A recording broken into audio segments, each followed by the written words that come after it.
Good evening, my friend. As you lie back and let your body settle into the quiet, let's take a slow walk through time. Our story tonight takes us to the warm blue waters of the South Pacific, to an island filled with soft breezes, tall palms, and gentle laughter. This is the island of Tahiti, more than 200 years ago, a time when the world felt wide and unknown. Far away, on the other side of the world, the British were sailing across the seas. Their ships were small wooden worlds, creaking and swaying through endless waves. One of these ships carried a man named Captain James Cook, a sailor, explorer, and mapmaker. It was the year 1769, and his ship, the Endeavour, was bound for a little-known island called Tahiti. The journey had been long and harsh. Weeks turned into months. The men had stared at nothing but blue water and clouds for what felt like forever. And then, one morning, as the fog began to lift, someone shouted from the mast, "Land!" The air was warm and sweet when they arrived, and from the deck, the sailors stared in awe. Before them rose green mountains wrapped in mist, and lagoons as blue as the sky itself. Palm trees leaned gently toward the shore, and far in the distance, they could see the faint shapes of huts made from leaves and wood. To the British, this was paradise, a world untouched by the noise and smoke of cities. A place where time seemed to move slower, and the air itself seemed to hum softly with life.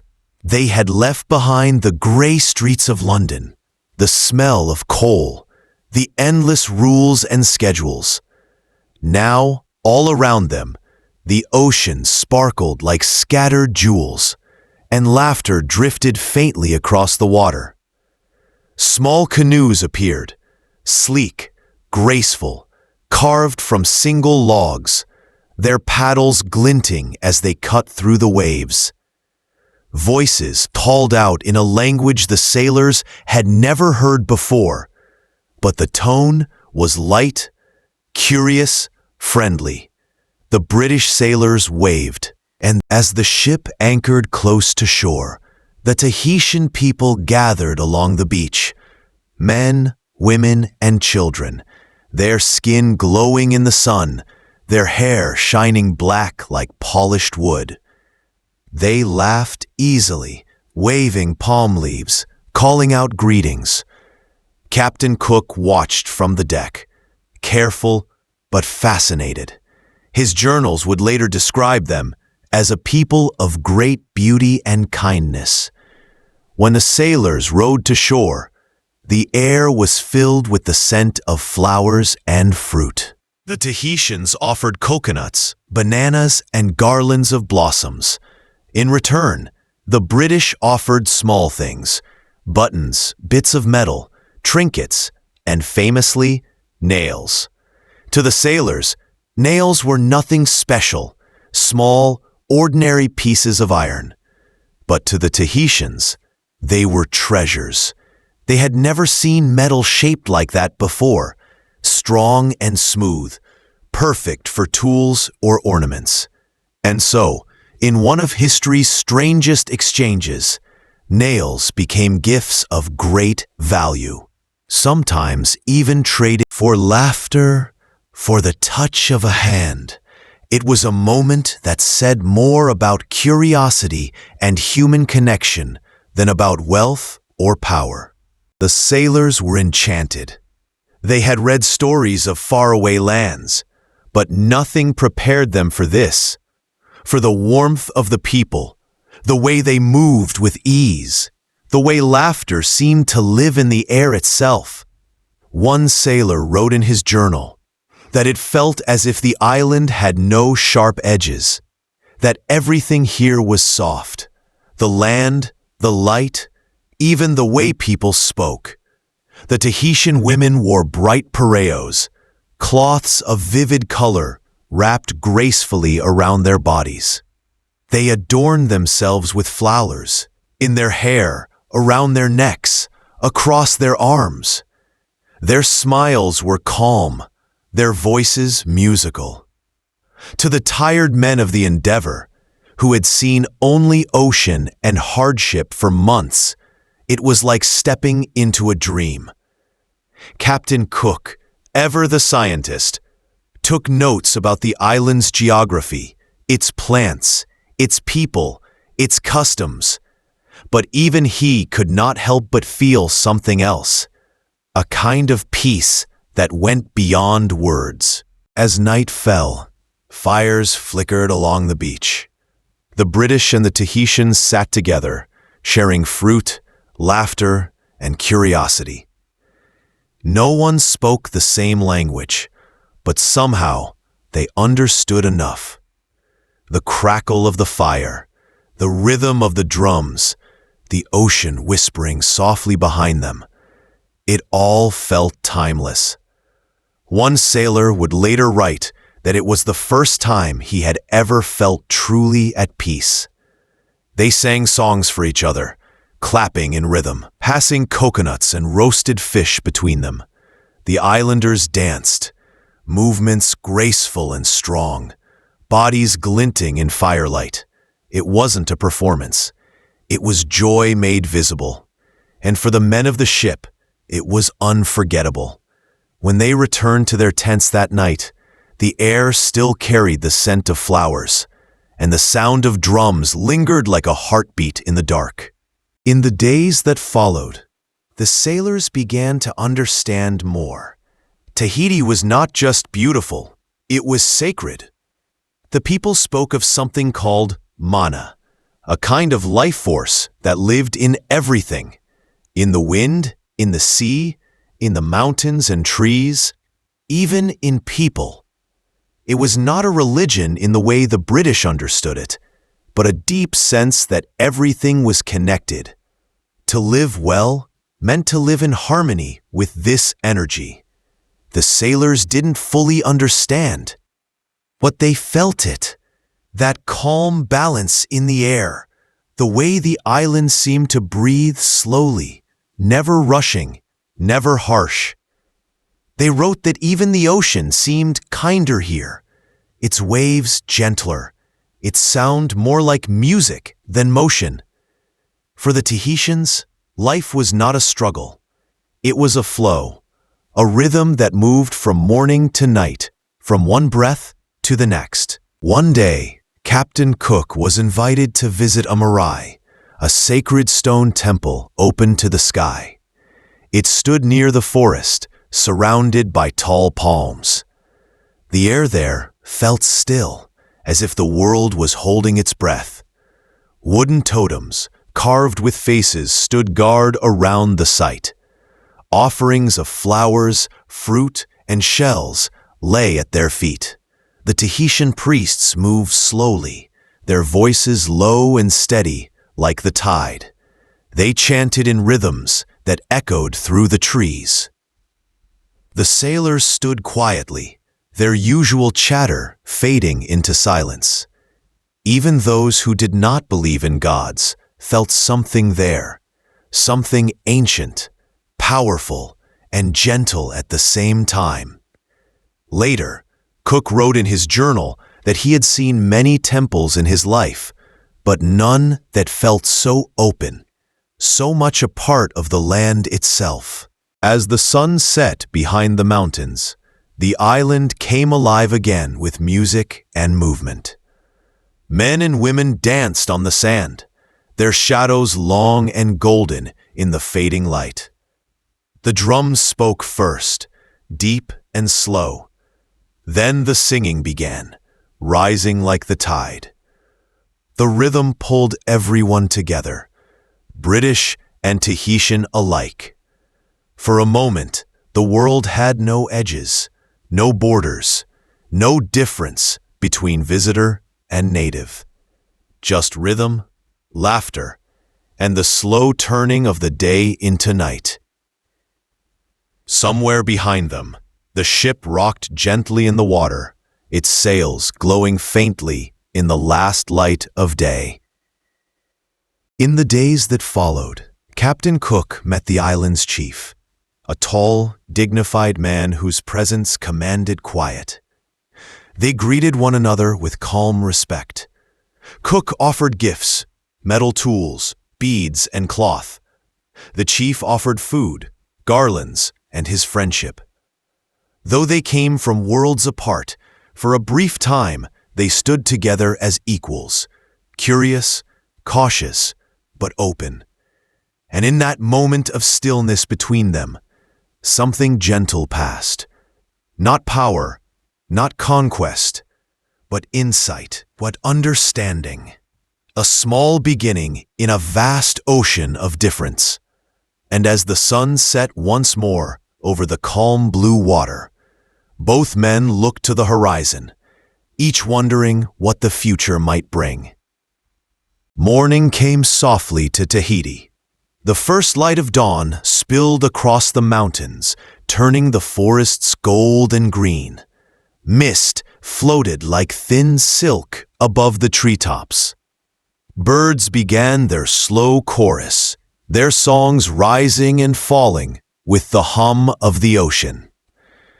The village stirred awake, women tending small fires, children laughing near the shore, dogs stretching and shaking the night from their fur. For the British sailors, every morning here felt unreal, as if they had woken inside a painting that smelled of flowers and salt. Some men began sketching in their journals. Others helped the Tahitians with fishing nets or building canoes. They were guests, but not outsiders anymore. The air of suspicion had softened into familiarity, and the once strange rhythms of island life had become part of their own. Soon the British began to trade not just objects, but skills. They showed the Tahitians how to use saws and hammers, while the islanders taught them how to weave ropes from coconut fiber and carve wood that could float through any storm. Work was not work here. It was rhythm, a quiet balance between effort and song. As they labored together, the Tahitians sang in soft harmonies, their voices blending with the wind. The sailors found themselves humming along, even though they didn't know the words. It was as if the island was teaching them a new way to move, to breathe, to belong. At midday, the heat settled over the land like a blanket. Work paused, and the air filled with the scent of roasted breadfruit and fish. Families gathered under thatched shelters, their meals simple but abundant. Grilled fish, coconuts, taro, and fruit so sweet it seemed made of sunlight itself. They invited the sailors to eat with them, to share what the island provided freely. One young sailor wrote that he had never known food to taste like this, not because of flavor, but because of peace.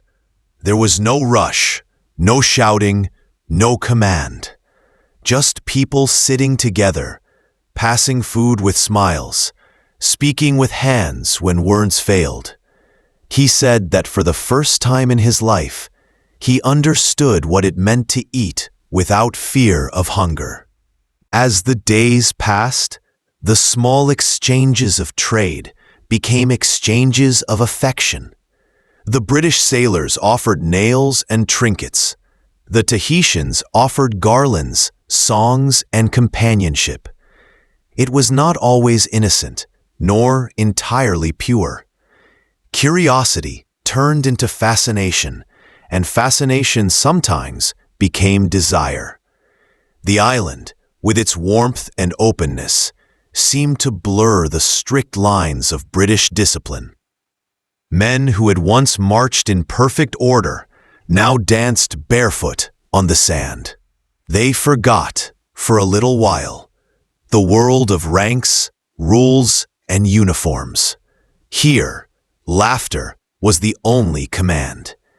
Even Captain Cook noticed the change, though he did not fully disapprove.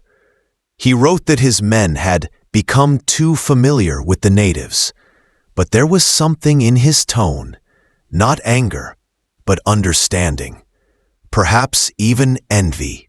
Love, or something like it, grew quietly between the people of the island and the strangers from the sea. Sometimes it lasted only a night, sometimes longer. It was not love in the way Europeans knew it, bound by promises and papers. It was love like the ocean, gentle, free, endlessly returning, a shared glance across firelight, a laugh in the dark, a hand brushing another as fruit was passed. In those fleeting moments, two worlds touched in the simplest, most human way possible. And though history would later write it as scandal or sin, to those who lived it, it was something softer, a reminder that no empire, no ocean can stop the heart from seeking warmth. But the British were not in Tahiti only for pleasure. They had come for a mission, to observe the rare transit of Venus across the face of the sun. It was an event that would help map the heavens and measure the size of the solar system. For weeks, they prepared their instruments, polished their telescopes, and built a small observatory near the shore. The Tahitians watched with fascination, calling the glass lenses eyes of the sky. They helped build the platform, brought food and flowers for luck. And when the great day came, when the bright dot of Venus began its slow journey across the sun, they stood together in silence. British sailors, scientists, and islanders, all looking upward at the same star. In that quiet hour, the vastness of the universe seemed to fold in on itself, bringing two distant worlds into a single moment of wonder. After the observation, the chief priest came to Captain Cook. He carried a small wooden idol, a god of the island, carved smooth and polished by generations of hands. He placed it gently before the captain, a gift not of trade, but of trust. Cook bowed slightly, touched the idol with both hands, and in return offered a steel blade, a tool that would never dull. The exchange was quiet, ceremonial, filled with the weight of meaning neither man could fully explain. It was not about religion or science. It was about respect. Two men acknowledging the sacred in each other's world. That night, the island came alive with celebration. Drums rolled like thunder made gentle. Voices rose in spirals of song, and the ocean shimmered with the reflection of a full moon. The British sailors stood at the edge of the clearing, watching the dance. Some joined in, others simply smiled. The rhythm seemed endless, as if the island itself was singing through its people. One man wrote later that he could feel the ground move with the beat, that it was as if the earth had a pulse. He didn't know it then, but that night would be remembered long after his bones turned to dust, a moment when joy needed no translation. Weeks turned into months, and soon it was time for the Endeavour to leave. The ship was repaired, the mission completed. But hearts had changed. On the morning of departure, the beach was full. Men, women, and children gathered to say goodbye. Some brought garlands, others just tears. The sailors loaded supplies, their faces quiet. One Tahitian woman ran into the surf, calling out the name of a man who would not return. He stood at the rail, unable to answer. The ship's bell rang, the sails lifted, and slowly the distance grew. The laughter, the songs, the scent of flowers, all fading into the blue. The island shrank, but the memory did not. That night, Captain Cook sat in his cabin, writing. His words were steady, factual, but between the lines, something trembled. He wrote of the transit of Venus, of the island's geography, of the customs of its people. But he also wrote, quietly, of the kindness of the natives, their beauty, and their generosity. He did not say it outright, but one could feel that something in him had changed. The voyage of discovery had become a voyage of understanding. He looked out through the small window, where the stars burned above the black water, and perhaps, for a brief second, he wondered who was truly civilized, the men who built empires, or those who lived in harmony with the sea and sky. The ink dried on his page, and the ocean carried them onward, toward new lands, new discoveries, and the slow, inevitable turn of history. Years passed after Captain Cook's ship disappeared beyond the horizon. The island grew quiet again, but change had already taken root in its sand. New ships came, not of discovery, but of salvation. Missionaries stepped onto Tahiti's shore, their hands full of books and faith. They spoke of sin and redemption, of one true God who ruled all oceans. The Tahitians listened politely, curious, patient. They had their own gods, their own sky, their own sense of spirit, woven into wind and water. The missionaries tried to teach the islanders to cover their bodies, to abandon dances that had once called the stars to witness. But traditions do not vanish quietly. They sleep and wait, like seeds beneath the sand. And so, under moonlight, when the village had gone still, a few hearts still moved to the rhythm of the old drums. The beat was soft now, hidden, a whisper of rebellion wrapped in grace. One woman swayed in the silver glow, her shadow long across the sand. She danced not for an audience, but for memory. Each gesture, each slow turn, was a prayer to ancestors who had never left. Even when the missionaries forbade the songs, the island found ways to hum them in the wind.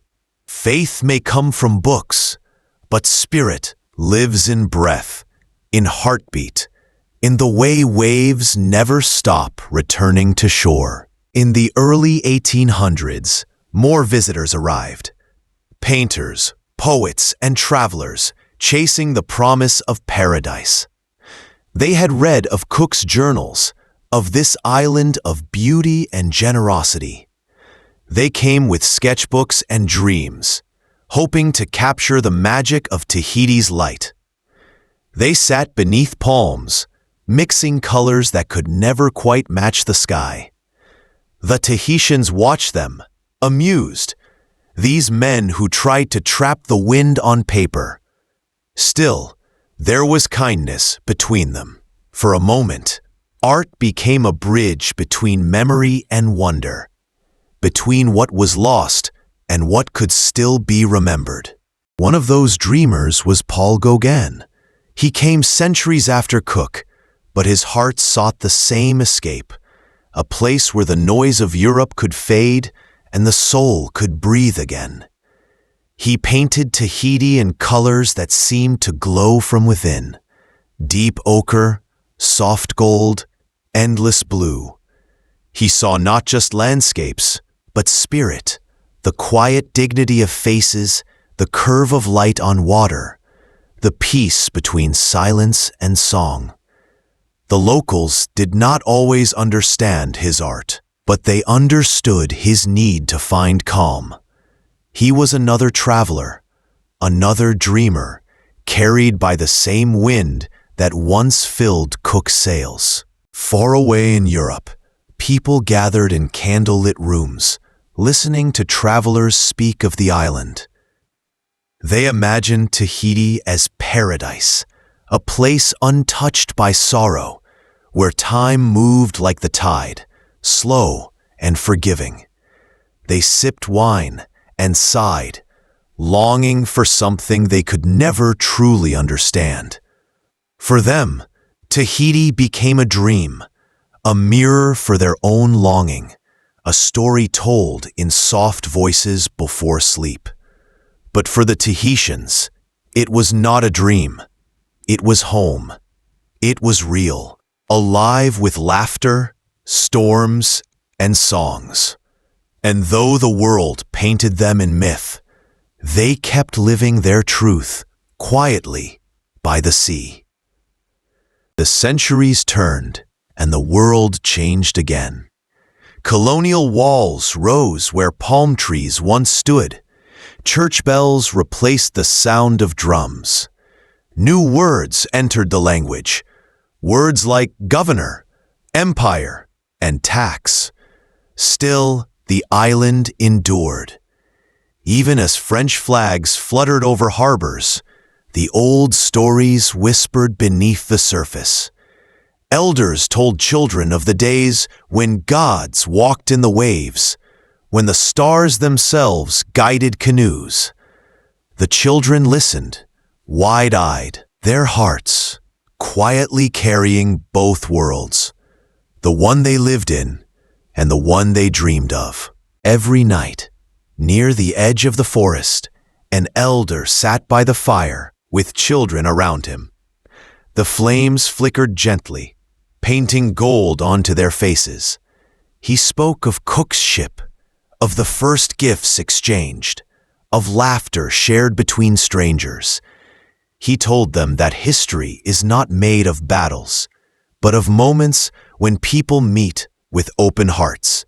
The children listened, their eyes heavy with sleep, and when the fire dimmed, they carried those stories into dreams, where the ocean still shimmered and the wind still smelled of flowers. By the dawn of the new century, Tahiti had become a name known to all travelers.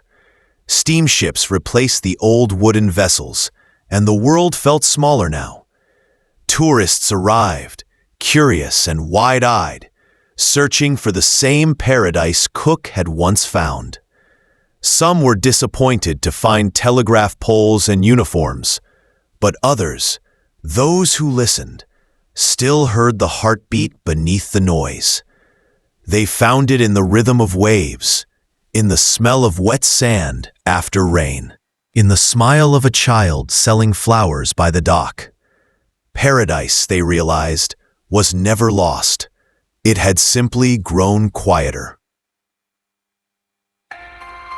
Time has a way of smoothing everything. Footprints fade, stories blend into one another. The sea keeps no secrets, yet it remembers in its own way. If you walk along the beaches of Tahiti today, you may still find small pieces of coral shaped like hearts, or old nails rusted soft by salt and time. Each one a whisper of those long-ago days when the British met the islanders and the world briefly forgot to be divided. History calls it an exchange, but perhaps it was something gentler, a meeting of needs, a spark of understanding, a reminder that humanity is older than any empire. Now the island sleeps. The waves sigh against the shore. Palm leaves rustle softly in the warm night wind.